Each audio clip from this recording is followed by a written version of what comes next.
Cafeteria থেকে 1 দিরহাম দিয়ে এই পানির বোতলটা নিলাম।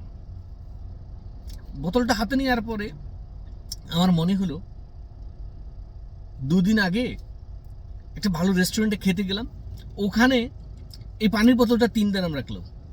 সেম একই পানির বোতল এয়ারপোর্টে 5 দিরহাম রাখে। এতে আমরা কি বুঝি?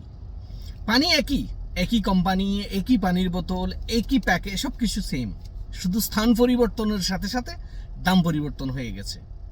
তার মানে এটা পানিটা যে মানে দাম নেই সেটা না, স্থানের কারণে এটার দাম কম।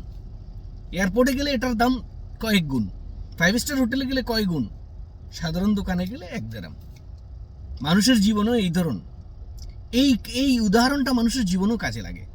আপনি যেখানে আছেন, ওই যে অবস্থানে আছেন, হয়তো এখানে আপনি আপনার যথাযথ মর্যাদা পাচ্ছেন না, মূল্যায়ন পাচ্ছেন না। সেক্ষেত্রে আপনি নিজেকে এটা ভাবার দরকার নেই আপনি মূল্যহীন, আপনার মর্যাদা নাই, আপনার যোগ্যতা নাই। আপনি স্থান পরিবর্তন করেন। স্থান পরিবর্তন করলে আপনি নিজেকে যাচাই করতে পারবেন আসলে আপনি কতটা মর্যাদা ডিজার্ভ করেন, কতটা মূল্যায়ন ডিজার্ভ করেন, আপনি কতটা যোগ্য।